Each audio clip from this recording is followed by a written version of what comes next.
Okay. Hey y'all. Is it not a crazy day? Love you too, Dope King. Hey Fabian. Hi. Samantha H.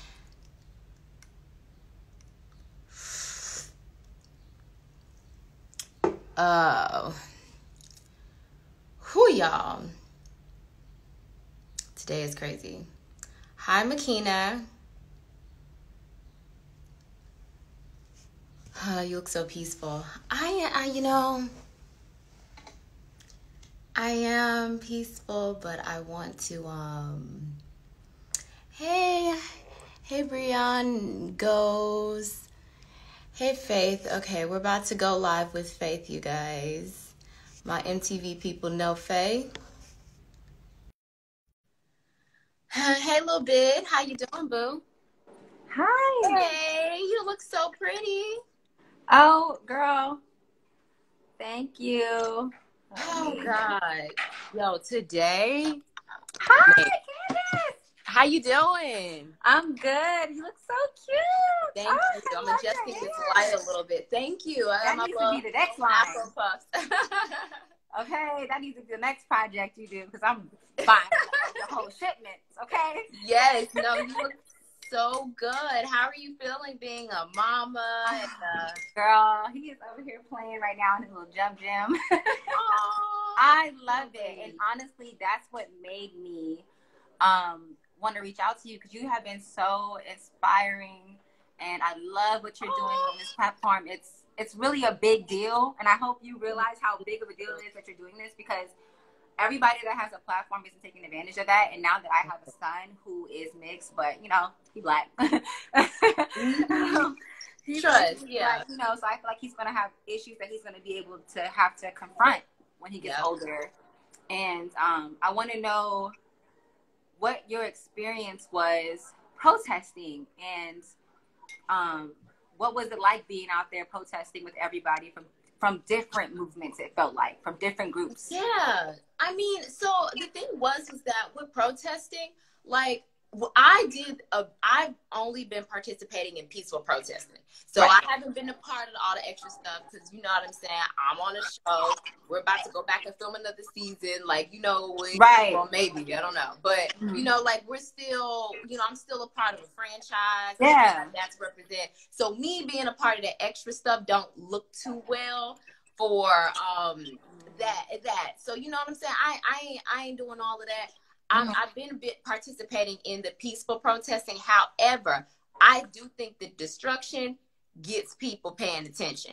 I'm not personally going to be a part of it, but you know what I mean? I think that, you know what I'm saying? They doing what they got to do. As it's been said, you know what I'm saying? Protesting and the looting, a lot of that is the voice of the unheard and of angry people that we've been angry for a while. Right. And I think that,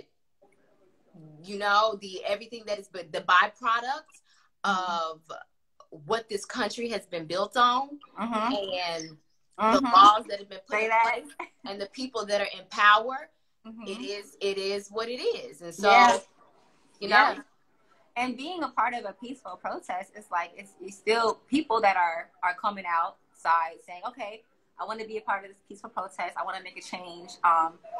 Coming in with this optimistic look at this, like especially people who've never even done this before, never protested before, they're coming at this like they're ready to make a change in a peaceful way, and still end up in a cop car, still end up behind bars.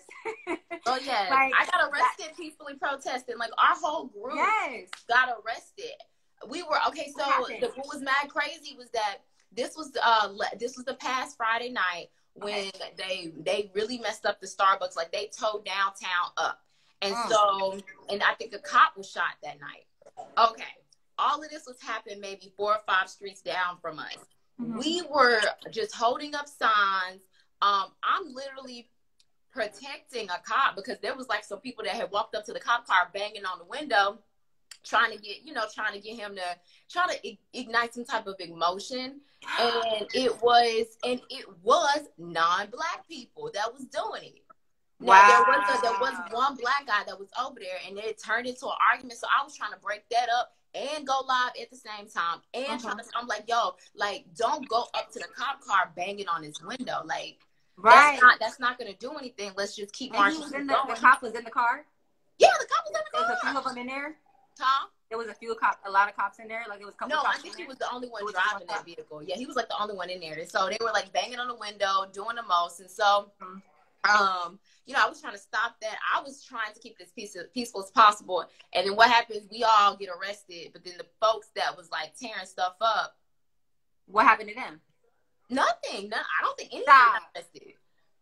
So I'm not understanding. So that's what I'm saying. When you ask to be peaceful, and do things the peaceful way, then I've noticed that a lot of people take advantage of that level of goodness. Exactly. Approaching things in a good and a level-headed manner. People will take advantage of that. So it's almost kind of like you got to get a little reckless and a little ratchet with people to prove a point.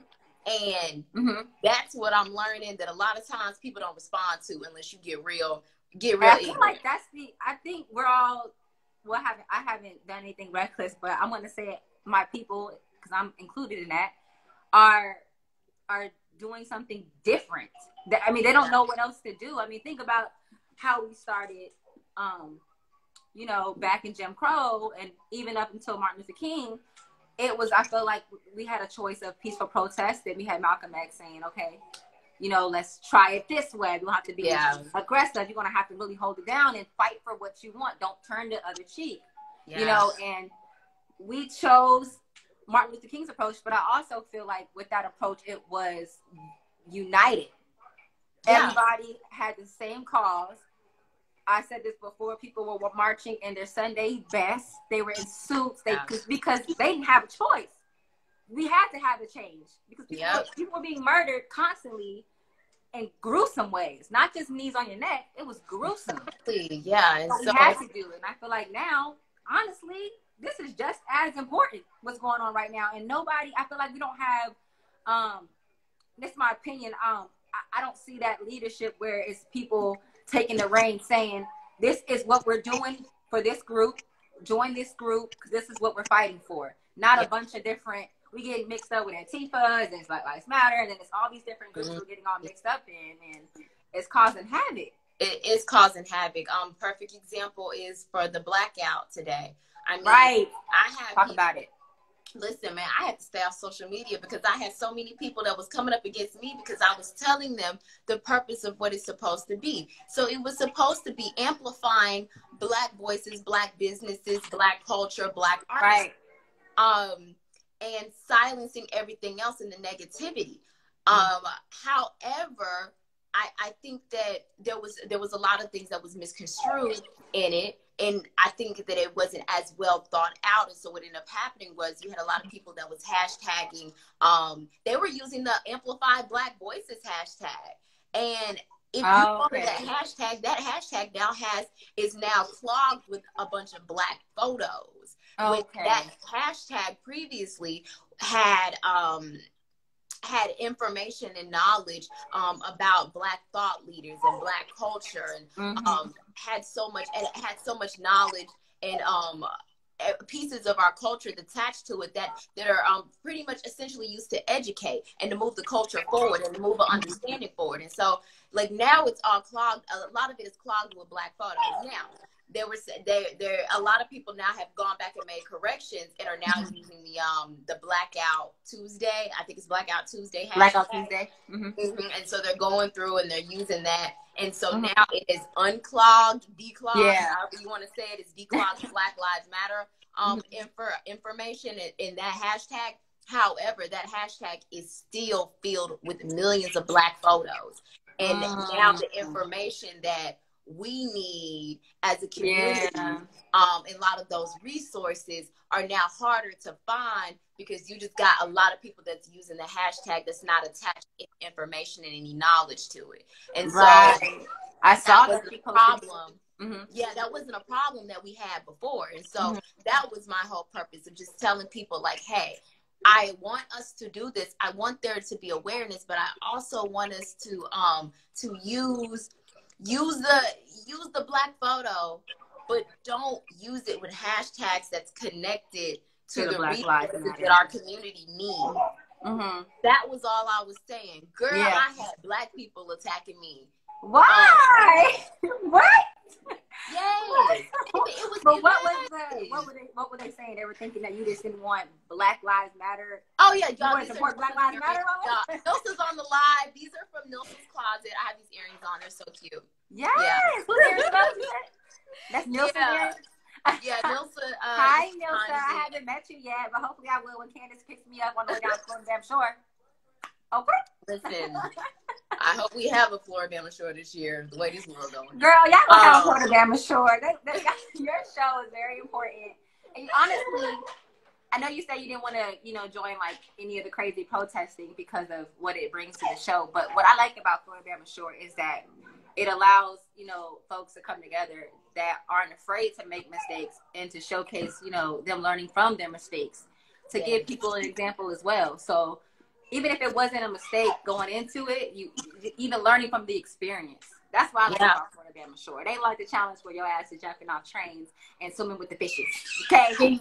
Yeah. Getting your life had some, but I love quite some experiences in Florida Shore. But, do you feel like the cast supports you? Because I've seen them be very supportive. Yes, the cast has been most of the cast has been wonderfully supportive. Amy, Nilsa, Cody, Kirk. Let me pick him up. They've all come out, and I know I hear him going in. Yes, they have all been very, very supportive. I like Cody. I like Nilsa. They are so dope. Cody is such a character. He's amazing. So yeah. They've all been wonderfully supportive. Also, Nilsa said you've now been casted. Girl, don't play with me. Girl, listen, Nilsa got them chi-chis. She got the power, low key. Nilsa got the power? You know what? A lot of every show got that one person. I think for us, it's like Donnie Bananas. Nilsa, girl, we love you. Everybody loves you. You have been very supportive as well. I think you're dope. Plus, you're cool with one of my babies, Angela. So you good in my book. I love you guys. Aww. But I would like to meet Cody as well. He seems so sweet. It's so great. You might want to watch out. I know you got a man, but you might want to watch out because Cody like black women. No. So I'm snatched and choked hold and my son even looked like him. They say faith, would you turn the show up? Girl, Candace up for it, I'm up for it. But Candace need to come on the challenge. People have been tagging me, asking me to go on the challenge. How would you feel about doing that? Huh? How would you feel about doing that? I think it might be fun. Girl.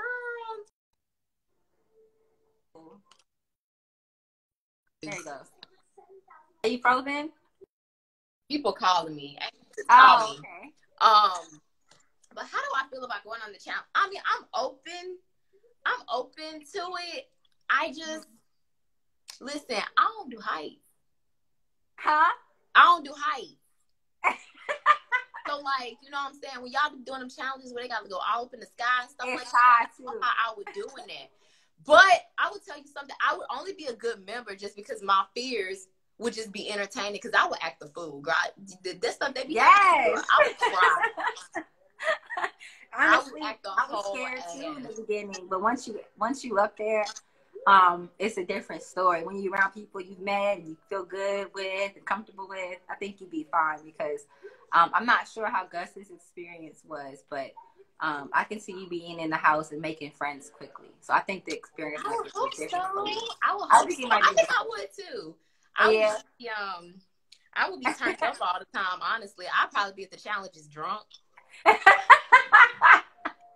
Nobody would pick me. I'm telling you, nobody would pick me. I would be a horrible team member. I would literally just stand there like, don't even worry about it, y'all. It's cool. I'll make it like that'd be it. See, that's what's making me want to come down there. I need a little mommy break. Go hang out and come right back. Bring my son out. I know. So you've been with your baby like all day, every day. I feel like I'm still pregnant. Girl, I went from having my child, my little boy, then pandemic saying you gotta stay your ass in the house. Yeah. In the house. to now curfews and stuff because of, you know, police not being able to know how to act right. So it's like, I'm still in the house. But yeah, that's all right. You're like a whole stay-at-home mommy. I know. Oh my God. And I never thought that would ever happen. How did you go on from like TV life to stay-at-home mom? Honestly, it doesn't even feel like a like anything new. I feel like you'll understand when that day comes because I know it's gonna come for you. But you'll feel yes, girl. I'm literally laying on you. I'm hoping it happens to you.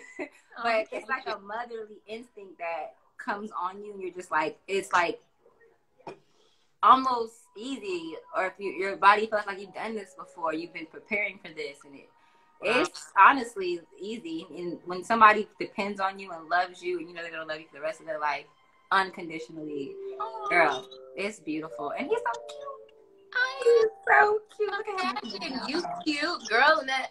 Oh my God, it's so cute. Let me see if I can show you. Say hi. Oh my God, he's so adorable. He needs to be a baby mom. Huh? He needs an agent. Girl, you know what's crazy? I'm mad because he did SAG before I did SAG. I'm mad. He got the SAG production with this wonderful director. She's amazing. She graduated from UCLA. She had people in the movie from Law and Order, and I didn't know this. Like, and what's that show called? The Purge, and Antoine Fisher. Just like little movies and stuff. I love Antoine Fisher. Denzel Washington. But he was in a movie with a few people, and he did really well. He was just a baby. They were just using him as a child, and it was really cool. I can't wait for it to come out. When it comes out, I'll have to send you that clip of it so you can see it. But I wanted to hear before we get off too much. I wanted to hear about your nonprofit. Now, is that for the movement, or is that for what's going on right now? Is this a different? So I had the not-for-profit for a while. Okay. I sat on it for a couple of months just because I really needed, I needed to talk to God and figure out where I wanted to go with it. Because at first it started off as just me doing community give backs in my hometown, which I'm still going to be doing that.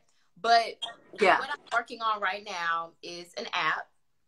And through the app, what it's going to do is provide therapy sessions, therapy resources, financial literacy resources, and a course for free. And I'm going to be marketing it to underprivileged Black communities. So pretty much my purpose is to get the app out to the hood, because that community is the community of Black people that needs it more than anybody. And so that's pretty much what I've been working on, like the entire time I've been in quarantine. That's amazing, especially with therapy, because I feel like the Black community likes to think that therapy is something that they don't feel like it's a choice for them. You know, Black people are brought up saying they have to be strong, and you know what your parents say: stop crying before I give you something to cry about. They have to be so strong. And it's nice to be able to talk to somebody because it's really beneficial, and the Black community needs it more than anybody. Yeah, it's needed. And you also have you have a lot of Black women that live in communities that's like they single moms, they're doing it by themselves. That comes with a lot of responsibility, a lot of pressure, right? And that mindset. Like, we have to start shaping and moving mindset. So that's my whole thing. Like this, what's going on as of right now with Blackout is great. We using the platform to make people aware and amplify Black voices and Black narratives. This is wonderful. Okay, now it's time to strategize and figure out how we're going to elevate our community. And the community that needs it the most is those that are living in certain zip codes, that come from nothing, that have that poor-minded mentality. That hasn't had access to education and to resources to be able to elevate themselves. And so that's what I'm going to be doing with the app, and pretty much paying for the marketing to get it to those communities. Right. You know what I'm saying? I got somebody such as myself that's been blessed. You know what I'm saying? To have the access to the education that I had. Now, I didn't have the money to go to law school like I wanted to, so I had to make a little adjustments, but I still knew the options that was before me. You got a lot of people don't even know the options that's before me. So, you know, it's so through the app, it's time to change directions of where we as a people can go. And that is the foundation. That's the foundation, and getting it into the hands of the people that need it. Information out there. Yeah, it's a lot of information that we lacking. So, well, you know what the issue is too, is the people are getting information from the same people. Sometimes they just don't want to listen to them. They want to listen to it from people they watch every day, or they look up to, people that they can relate to, not the same rappers, not the same politicians. It need to be, you know, in the hands of other people. So I think that's great, and I think you're going to catch a lot of people, because you're already showcasing a different audience. Being on MTV on a show like Father and Shore, it's like, you know what I'm talking about. So I'm sure they're going to be able to see that and want to know, well, how did she get to be like this, and how is she so accomplished from this and this? You're gonna reach a lot of people, and I'm excited for you. I really am. I gotta come up there to LA. You're in LA, so I need to come up there and come. Yeah, you're in OC, right? Yep, I'm in Inland Empire now, though. I like Orange County a lot, but I'm a little bit closer to LA now. Okay, awesome. I'm moving further out too, though. I mean, I kind of live in like Gardena a little bit. I actually moved out of LA. But I'm kind of wanting to come further out that way, just because it's nice. It's nice. Yeah, quiet. Ain't no mess. It don't feel like this. Like it's just so much better. It's where you go to have a family. I ain't got no family out here yet, but I'm gonna have one. So I'm a client. I told you, girl, I'm your family. Come through. I can cook. I do all of that. It's okay. I just need you to bring me a bottle of wine, or we can make some whiskey. We can make some old fashioned. Yes. So, come through. LA is cool. I did LA for 2 years, and I was like, Aaron, I'm ready to move. You over it? No, well, I'm the city of LA, like Hollywood. Oh, okay. I lived in Hollywood for 2 years, so I was in the midst of like all the mess. So after that, I was like, girl, go a little further. I was in West Hollywood when I was doing Bravo. Vanderpump Rules. I was in West Hollywood the entire time. I never left West Hollywood. Wow. I was always in somebody's event, somebody's venue. And once I got out, I was like, wow, I didn't realize that this was so much going on in California, because I never left any like West Hollywood area. I was always up there. Wow. I feel like that though. That's the thing. You do it for a couple of years. Yeah. Get your system. But then after a while, you kind of get to the point where you're like, all right. Because honestly, once you've been to a lot of Hollywood parties, you've been to almost all of them. Yeah. So. Oh, Lord. They saying, Faith, can you talk about Stassi and LVP racism? Ooh, Lord. Girl. What's that about? Girl. You know, I did a show with the all-white cast. And after... You were the only black person on the show. Girl. Like, yes, only. Yes. I know. And my hands. Girl, it was a lot. It was Bravo, so the audience there is different than like the MTV audience, and it was I felt like after their friend did something that we both were involved in that he's done like 1,000 times, for some reason they wanted to attack me instead of him.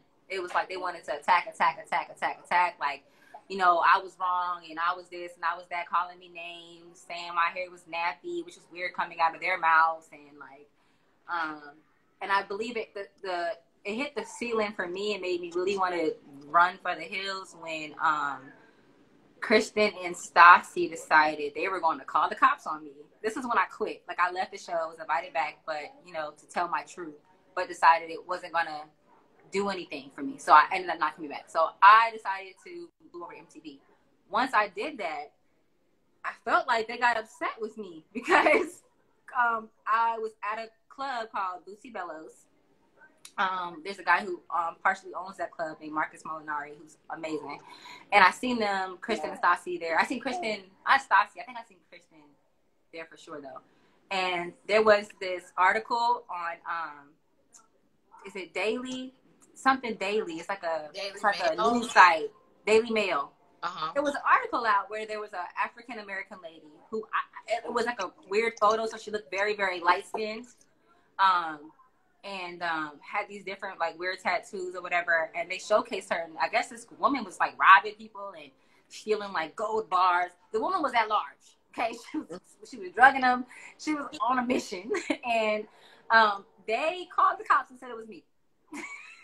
Yes.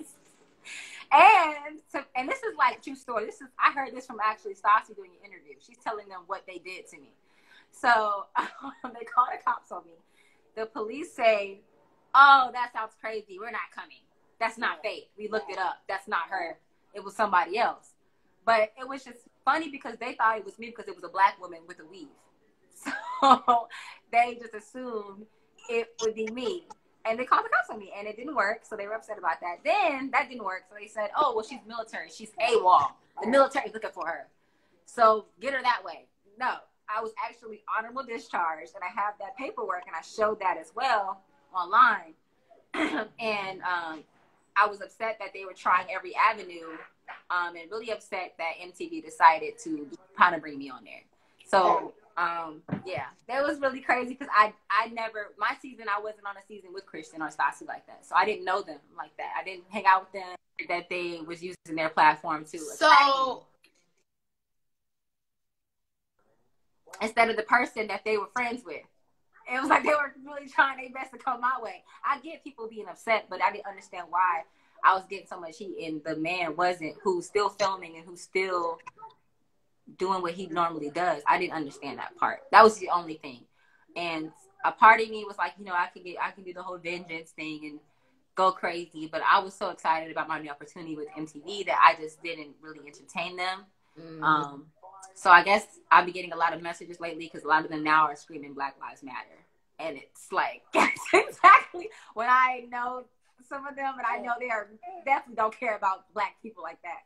There's a few of them that do, but there's a lot of them that really don't give a damn. I've seen a lot. So it's pretty weird that they're screaming Black Lives Matter when they didn't even think it was. That's cute. That's real cute. Huh? Yeah, that's cute. That's cute. Yeah. Yeah, you're right. I won't give them what they want. You're right. But I'm excited that I got a chance to even talk to you. I know it's on live and not in person yet, but we definitely need to link up. Yes, we do. We do. Yes, and have a drink. I don't want you to feel like you're alone out here in LA because you're not. Yeah, it's here. Hard because I am away from like what I'm used to, which, you know, Memphis is a predominant black. Okay, number one, let me first start off by saying I am so sorry that happened to you. I did not know that was your story. Girl, it's crazy. It's a lie. I tell you all about it. To have people attack you and try to bring up even stuff Lisa about Vanderpump, even the millionaire herself, which I was shocked by. I was shocked by that the most. But what did they have against you though? For what? I don't know. I was so nice to them. I don't know where it really came. I think it was just because they felt like Britney was so sweet, and it hurt her. But even then, it was like they both cheated on their partners with him as well. So I was just really like confused why they were attacking me in the sense and not really giving him nothing. In my opinion, he got off very, very, very easy, especially with the things I was being told. That happens a lot with men. But with Lisa, I was shocked by the most because when she first approached me, she was very like, you know, happy about the fact that, you know, there was a black person going to be in the show, and she was like, you know, I want you to put them in their place, kind of give them this Nene Leakes kind of attitude, you know. And I was very nice coming in. I wasn't really giving nobody real attitude and giving her like that show she needed from me, I felt like. So that's why you don't see me in any confessionals like they had. I didn't have anything like that. Anything, I felt like. I mean, in my opinion, this could be different on their end, but in my opinion, I thought it was weird that everybody on the show got to do, you know, interviews and confessionals, and I didn't get a chance to even do that, to tell my story, which was a very interesting story, being a black woman in the military at the time. At the time, I was still in the Army, you know, so I was leaving military drill, like real jobs to come film with y'all to act up. It was like, y'all really not taking that seriously at all. So it was just, I didn't feel like they appreciated that. And I adored Lisa because I learned a lot from her because she's a real businesswoman. Yeah. But I was just shocked that once I left the show, they used that opportunity to really just lay into me instead of letting me speak for myself. And when I did Entertainment Tonight, I was threatened, like, if you keep doing interviews, you're gonna get sued.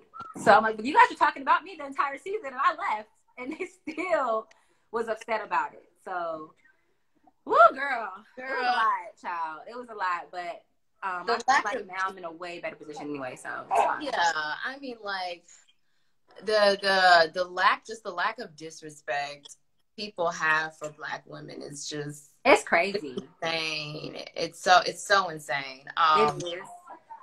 I'm sorry to go through. Number 2, they can sue you for no interview. I wanted my interview, child. That's why I tore it up on the beach. I tore that interview room up. But I'm about to let this little guy get some attention from mommy. I know he's over here for a while. He wants some attention. Oh, I understand. Okay, well, you go to mommy. Be a mommy. I love you. So yeah, be safe. Be safe. Also, stay. Detox from the internet, girl. It's crazy. Yes.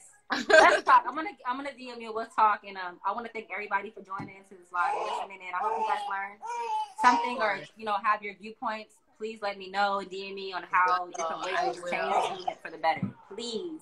Of course, I will. Okay. Be good, Mom. Bye. Bye, beautiful. Okay, y'all. So that was Faith. I saw you, girl. Okay, yeah. I'm going through. I need to go through that, Faith. Yeah, no, that's crazy, y'all.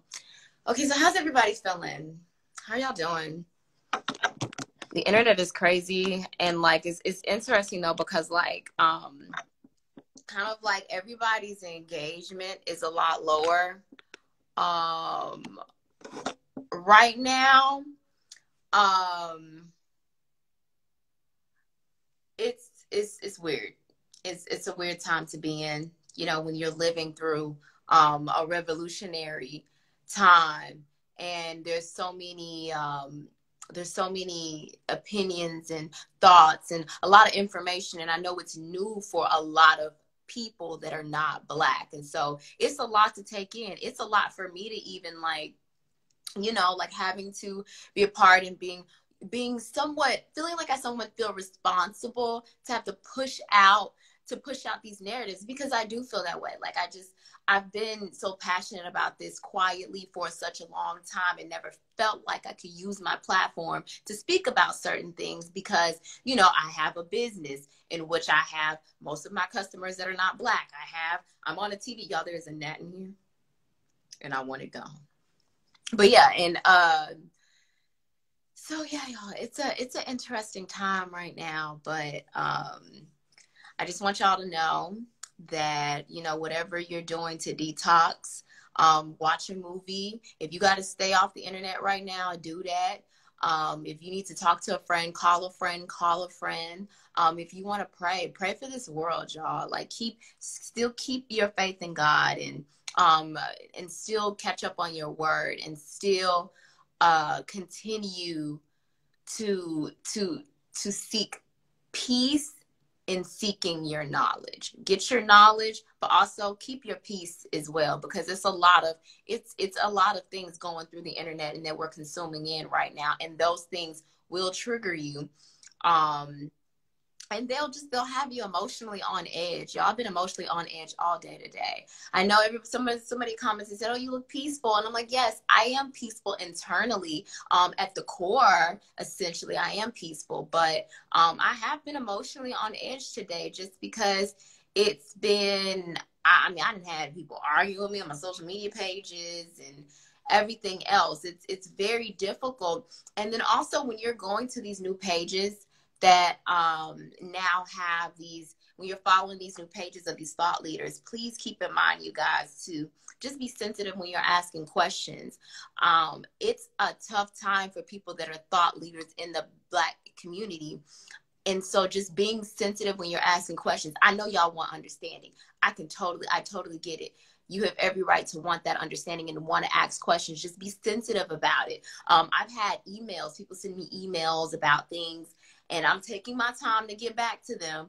But, you know, be very wary of those, of how you're asking your questions and things like that, because these thought leaders that's been fighting for this for years, these people are now getting bombarded with all of these messages. They're getting bombarded with people coming on their comments. You're also getting a lot of people that are now aware of these pages now, y'all. So now that they're aware of the pages with the information that we as a community have been following for years, they're going and putting in like this like these racist things and agendas under these comments that was not in these spaces before. And you know, these pages are public, and so when you're having all of these people that are now coming to these pages, and this is a great thing, but then it also has its space. I'm sorry, it provides the room for some people to be negative, and that can be really hard on somebody that is fighting a very sensitive movement, such as fighting for justices regarding skin color, because at the end of the day, I can't change this and we can't change this. So it's hard, but it's, you know, just make sure you're keeping yourself. Did you see the peaceful protests in New Zealand, Pensacola, and Canada? Yes, I did see them online, and it is, it's beautiful. It's absolutely beautiful. So, I love it. And I love where the world is going as far as what we're taking in, and the knowledge that is being dispersed. I'm really happy about it. So, sorry, I'm going through seeing who's requesting. Yeah. So, we're good. We're good. Hey, love, missed the bulk of what you said. Just joining, saying, well, hey, ATJ. Yeah. Hey, ATJ. Sorry, I'm like reading some of your comments. But yeah, it's a crazy time right now. But I think that we're all going to come out of this a lot stronger and a lot more aware. And I think that that's all that matters, y'all. And that's it. That's it, y'all. If there's any questions that y'all want to ask, please shoot me a DM. And, you know, just continue to just be positive and just read. That's another thing. Before you comment and maybe have anything negative to say, I love you too, Joanna M. Cox. Have your castmates been supportive? They've been very supportive. The majority of them have been very supportive. I'm very, very proud of them. They're already starting riots in my town. You know, they know Zoe. It's tough to have to see all of this. It is. And that's why I'm telling people to detox the best way that you can. Watch a movie, keep yourself consumed in other things, maybe take this time to do a social media fast. It's a lot. I'm not saying don't take in the knowledge, because I want everybody to have this knowledge, but I'm also saying that it's so much at once. It's all happening so fast. It can become overwhelming and frustrating versus, you know, versus feeling like you're happy to support. It can become like a really overwhelming feeling. And so I want everybody to feel comfortable in taking in the knowledge. I want people to be happy about it. I don't want it to be this heavy, dark pressure. I want people to be embracing of the knowledge. And that's going to come with time. Right now it's hitting so hard because all of our favorite celebrities and thought leaders and is posting right now, and it's in front of us, and I get it, and I love it. Just make sure you're doing your due diligence to protect your emotions in your mind right now. Take the information in. You need it. I need it. We need this time to have our voices amplified. We need it. However, just making sure you're protecting your own psyche, and that's it. That's it. Love you too, Kelsey. So yeah, I am going to head on out. Y'all stay safe. Y'all be good. And yeah. Spread some love. Okay. All right. Bye, y'all.